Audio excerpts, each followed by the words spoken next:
Good morning, everyone. Welcome to Crossroads. We are so glad that you are here with us at the beginning of a brand new sermon series. Has anybody noticed a theme already today?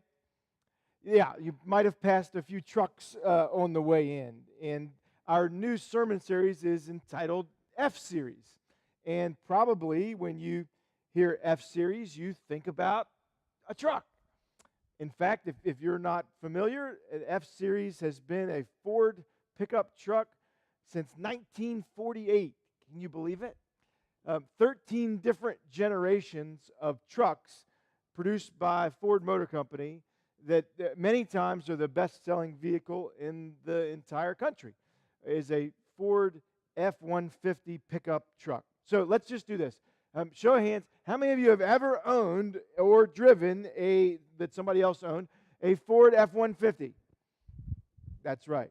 And plenty of them around. If you drive around now, maybe you're going to start noticing F-150s everywhere that you look.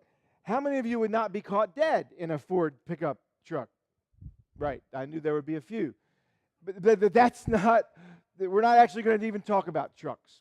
And that might sound funny because we put a truck on our logo and we're calling it F Series, but here's the point. The point is that we picked the name because we want the trucks to remind you every time you see them, and you'll see them a lot, every time you see an F Series pickup truck, we want you to think about the topic of this series of messages. Every time you see an F Series pickup truck, I want you to think about forgiveness. That's what we're going to talk about here over these next several weeks, is the central theme of forgiving and being forgiven as a part of the Christian faith, as a part of being a Christ follower. So F-Series equals Forgive Series, and we're going to talk about forgiveness as our focus for the next several weeks. Now, as we begin, let me say, I think that it's a super appropriate topic to follow Easter. Leading up to Easter and on Easter weekend, we talked all about the love that God demonstrated for each of us, particularly and most especially in the work of Christ on the cross and his death and resurrection on our behalf. And then the grace that we receive because of what he did, not because of what we do. That's the message of Easter.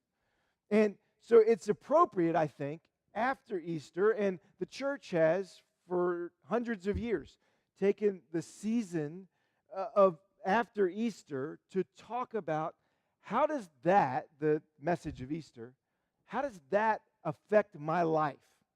What kind of changes? How should my life and your life be different because of what we said was true about Easter? And so maybe one of the most tangible ways that we could talk about this is this topic of forgiveness.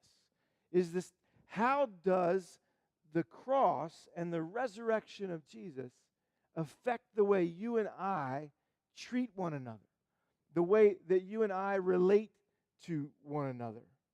And so it is supposed to make a difference in our lives. The message of Easter is not supposed to simply be a change that occurs after you die. It certainly is that.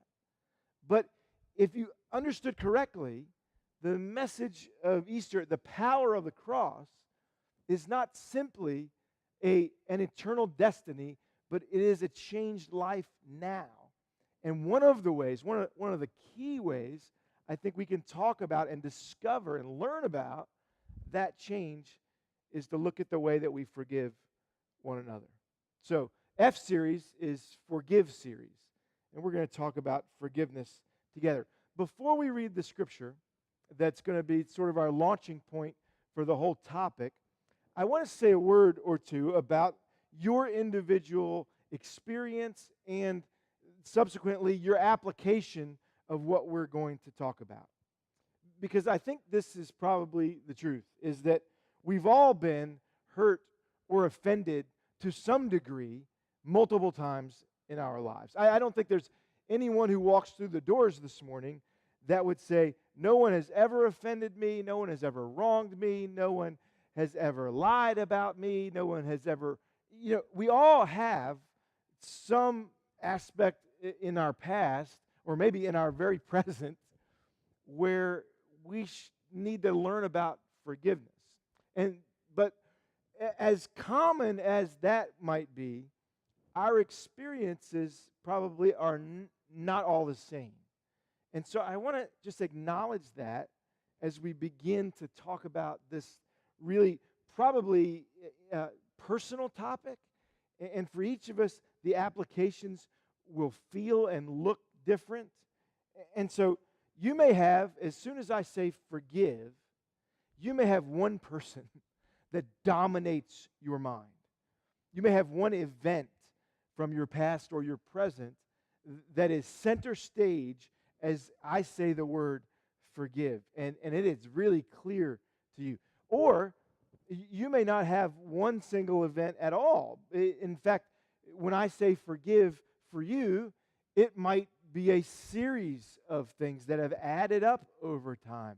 Or you might not be able to put your finger on anybody that you need to forgive right now. Regardless of that fact, we've all been wronged on some level at some point in our lives. Our common need to forgive doesn't mean that our experiences are all the same. So let me be really clear.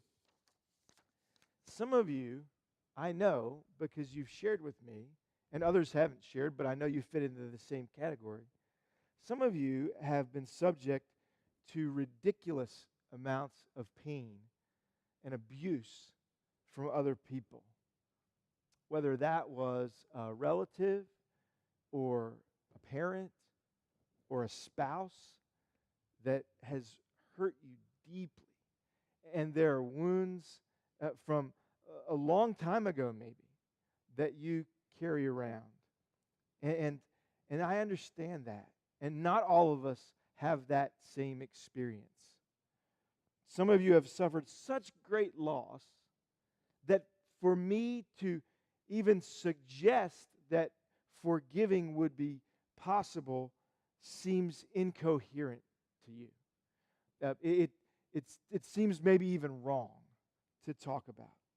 And so I want to begin this whole series of messages by saying, look, I understand that some of you are sitting right there in that place today. And I in no way mean to downplay the intensity of your pain or diminish it by talking about it in the same vein as other wrongs that may not be on that same intensity level.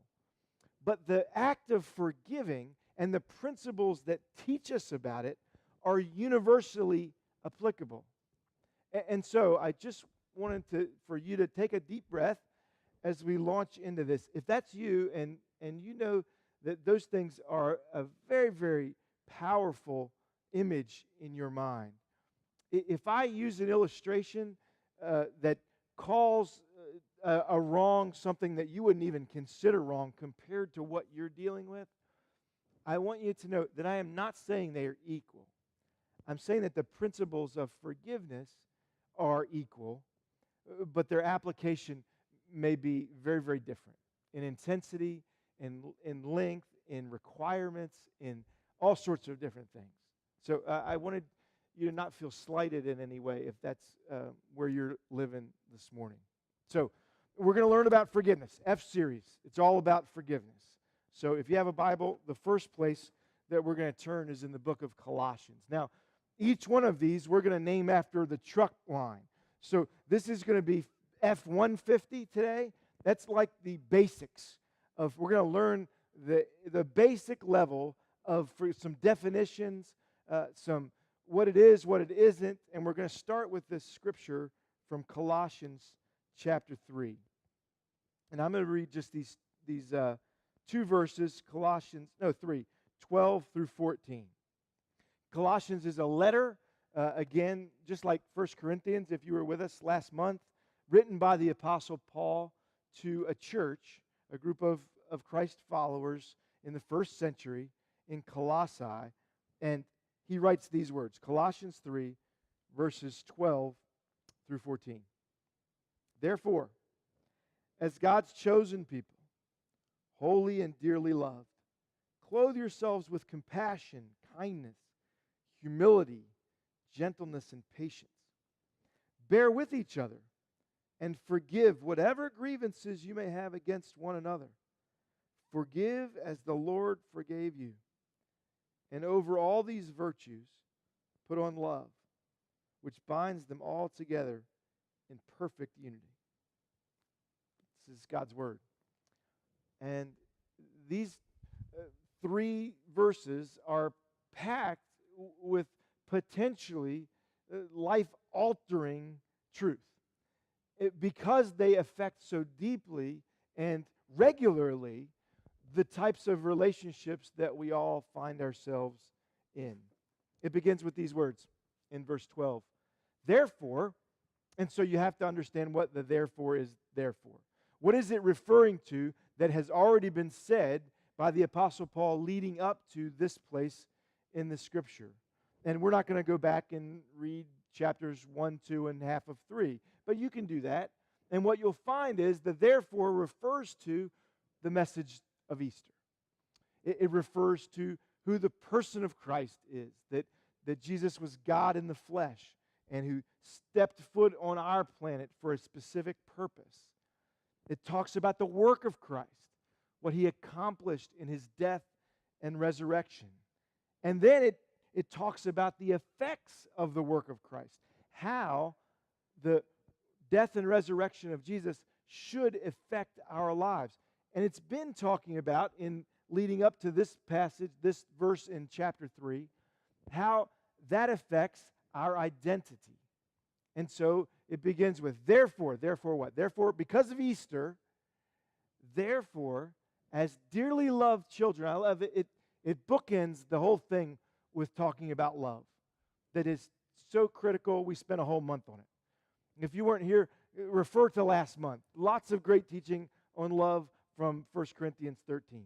This passage starts with love, ends with love, but in the middle is the part that we're going to focus on. In verse 13, it says this, forgive one another. If you have any grievance toward one another, bear with one another. Forgive as the Lord forgave you. Now, this is a command. Notice that it doesn't say that those of you who are super spiritual, you forgive one another.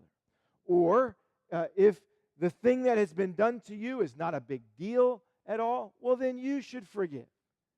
See, it doesn't say that. And sometimes I believe that forgiveness gets treated like this add-on to being a follower of Christ, that if you get around to it eventually, that would be nice, but it's certainly not a critical issue.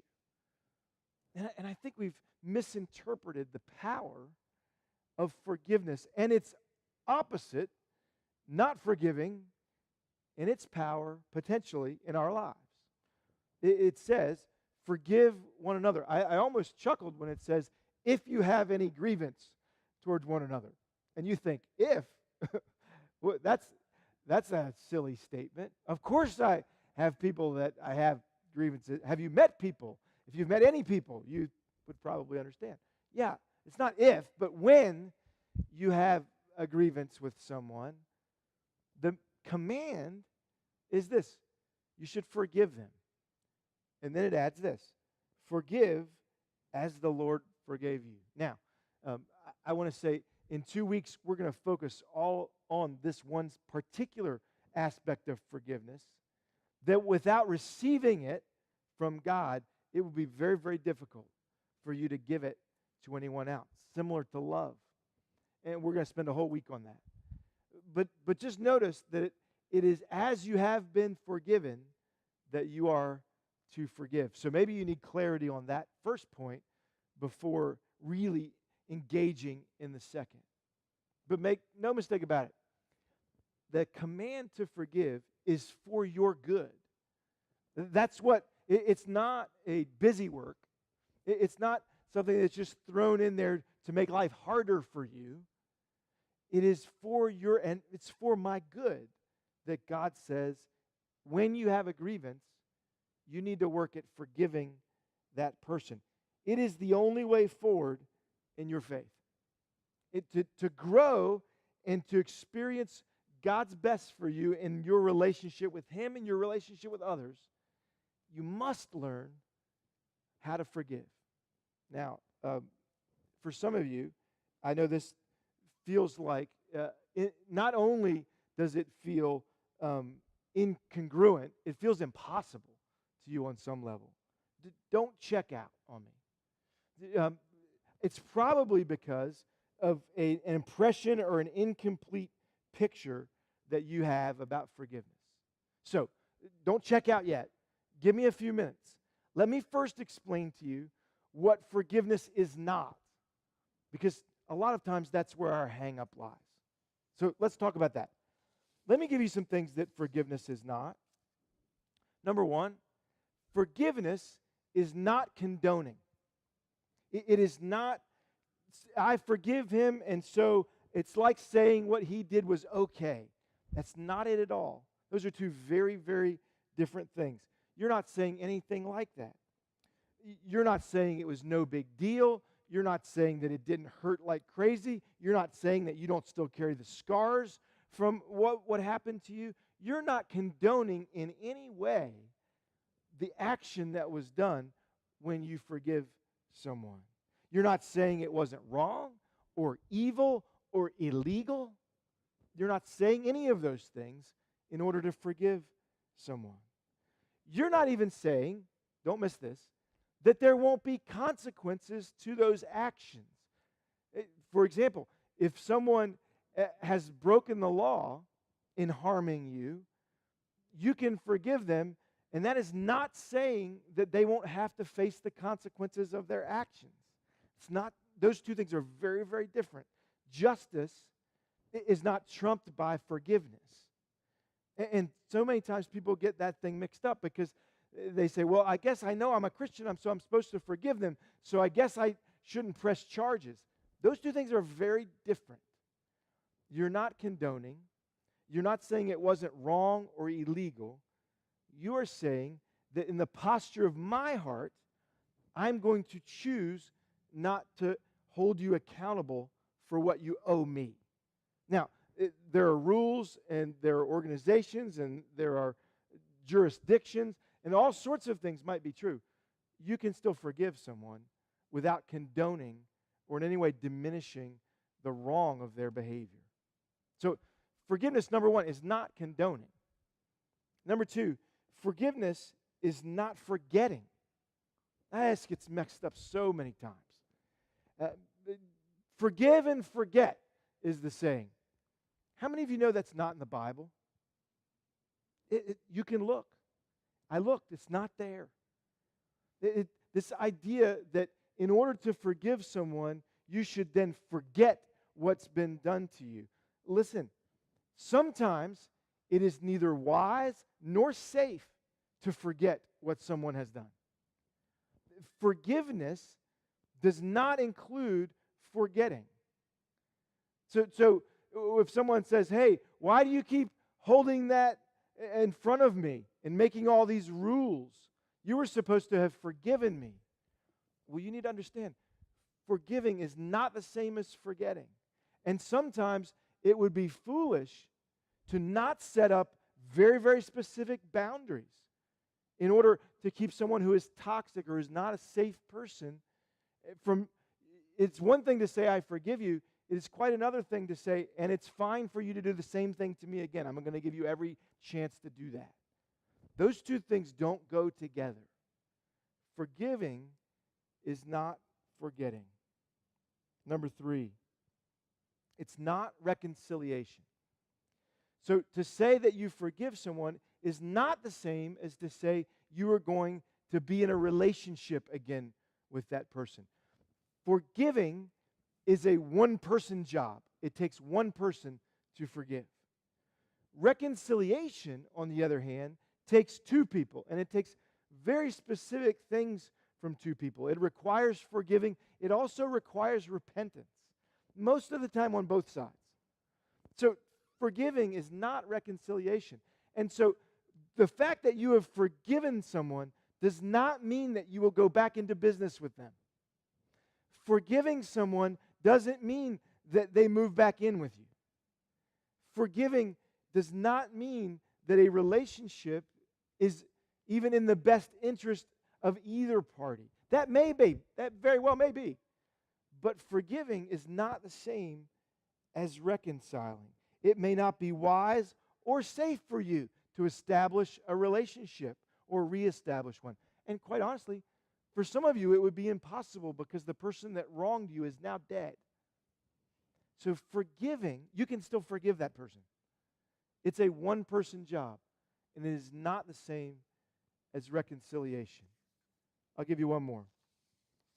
Forgiving is not a magic wand. It's not a presto changeo event. And so many times it gets presented this way. You just need to forgive, and poof.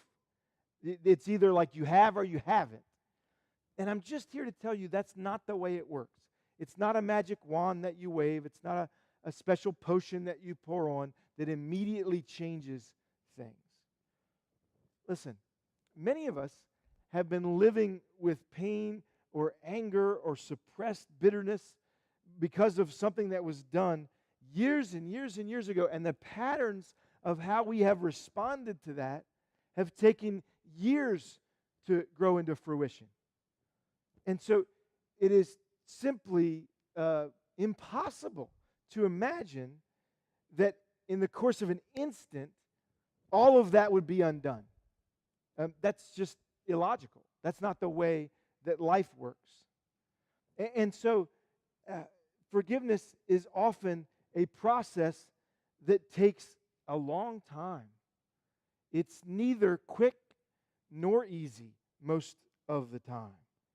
And maybe in the course of this series of messages, the F series, maybe you're going to take one step in the forgiving process. And maybe that will be enough for you. Maybe that will be an enormous win for you. Maybe there's multiple steps that you're going to take. Maybe by the end of this month, after listening and praying and looking at your life, maybe the step for you will be, I'm not going to fantasize about killing them anymore. Look, we'll take what we can get, right? So for some of you, that would be a big step. And I don't know what your step will be, but I know that there are steps, and that I'm going to encourage you to take them as we move down the track here. So forgiveness is not saying it's condoning. It's not forgetting. It's not reconciling, and it's not a magic wand. That's all what it's not. Let me then shift gears and give you a picture. Now, as I do this, you might be thinking right now, that sounds really hard, and it is.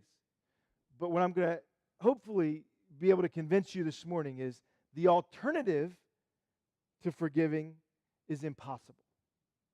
It's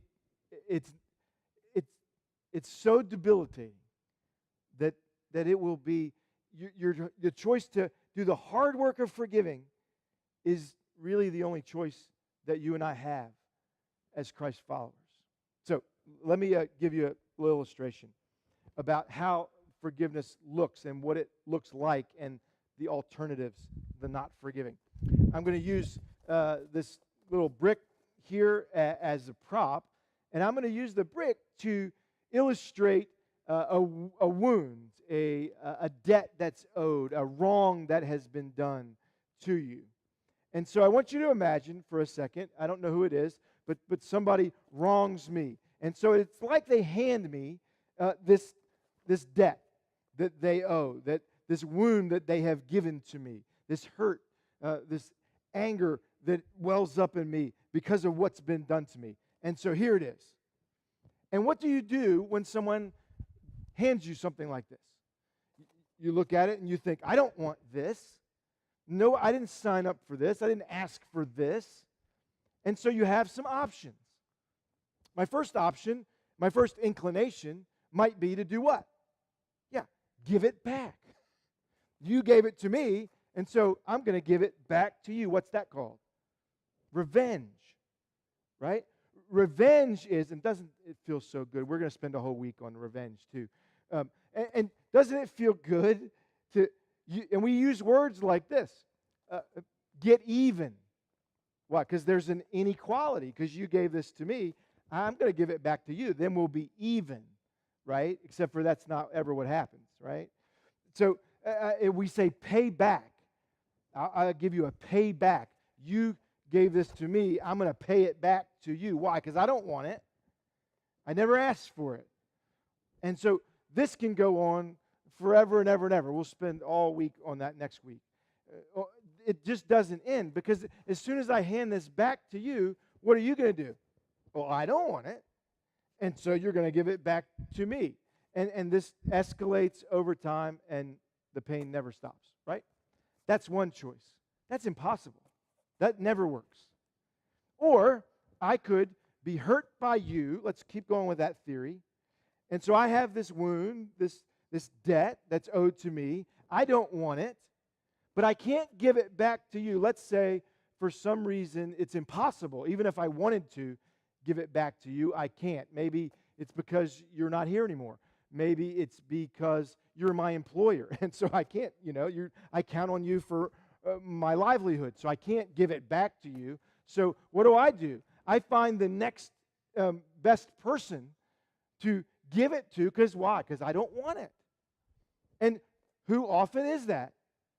Yeah, it's my spouse probably. As I walk in the door and I come home carrying this and I go, here. And they go, what in the world? Right, and that's maybe the intensity. Maybe it's set off by they have like this little tiny Lego, and they give to me, and I go, rah, and I give them back this, and they go, what? What happened there? It didn't match the intensity of my reaction, didn't match, what they handed to me.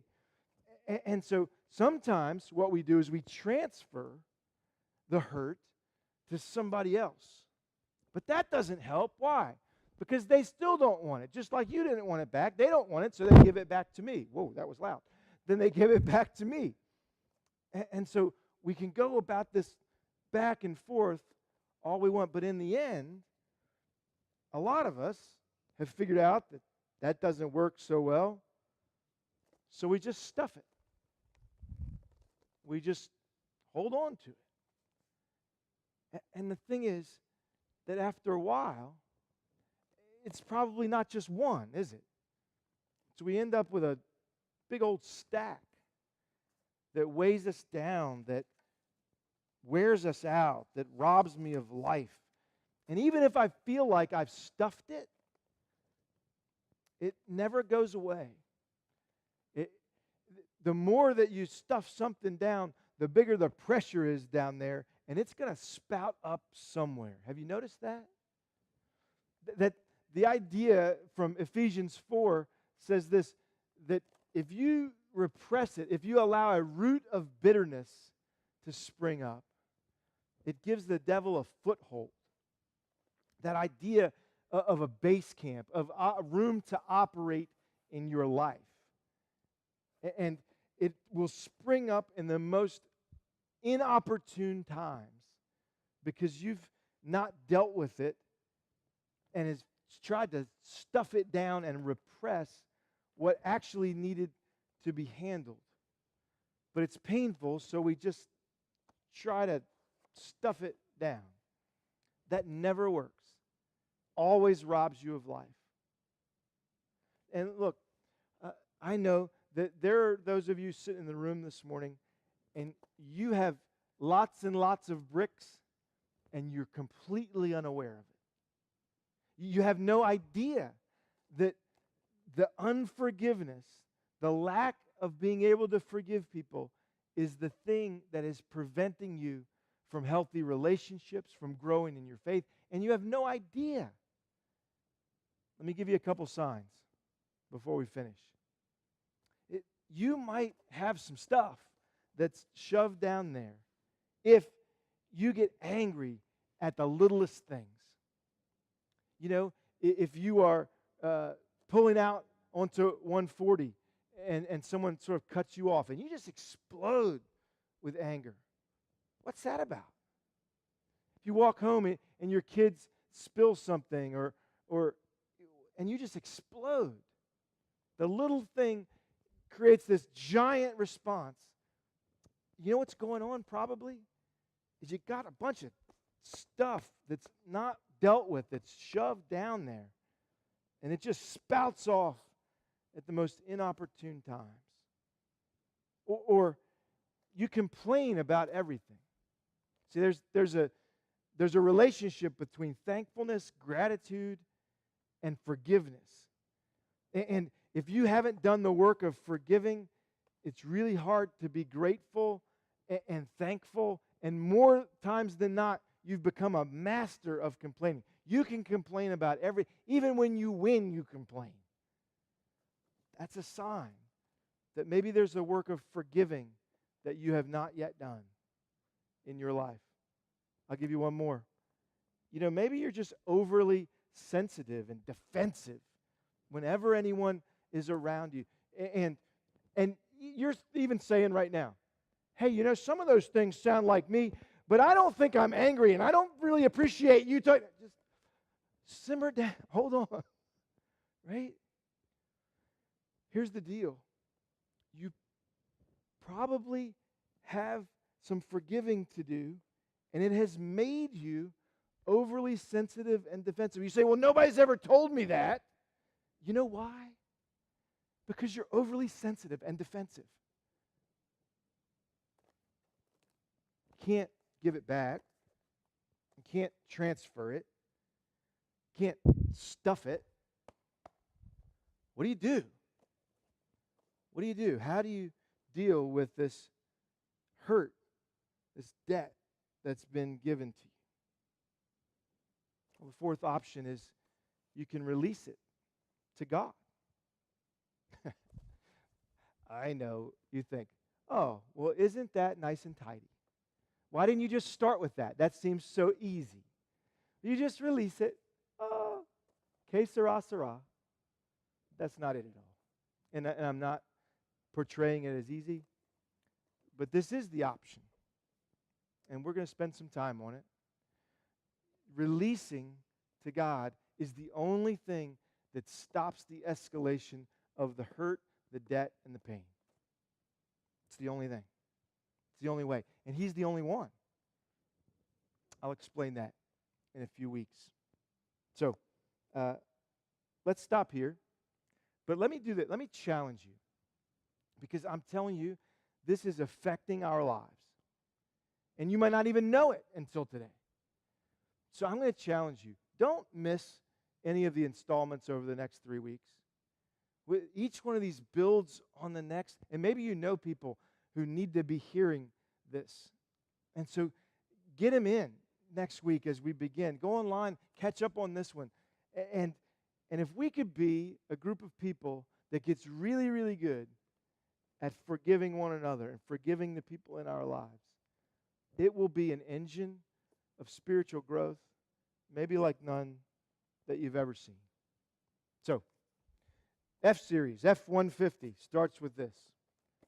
What are you hauling? What is it that you've been hauling around for way too long? And would you, over the next week, take inventory and pull some things out and say, I'll be doggone, I did not know I was still hanging on to that. And would you maybe even bring in, here's what we're going to do. You saw the truck bed out in the foyer here in Westminster and the truck over in Hampstead sitting outside. Well, if you would like to, over the next several weeks, bring in a brick or a rock or something that will illustrate, will represent the stuff that you're carrying around, the stuff that you're hauling, we would challenge you to do this. Put it in the truck bed and just leave it there for the duration of this series. If at the end of our time together and the end of the F series, you feel like, nope, I'm going to take it back. then it'll be right there for you. We won't do anything with it over the next several weeks. But if, at the end of this time, you feel like you want to take a step in releasing that stuff, that wound, that hurt, that anger, that bitterness to God, and a step of forgiveness, then we'll take care of it. You'll never see it again. So you come with a brick or a rock or a stone or a something and put it in the truck next week. And we'll pick up with F-250. Get a little more exciting. I'm going to turn it back over to Jim Powell in Hampstead. And at both campuses, I'm going to invite the worship teams to come forward.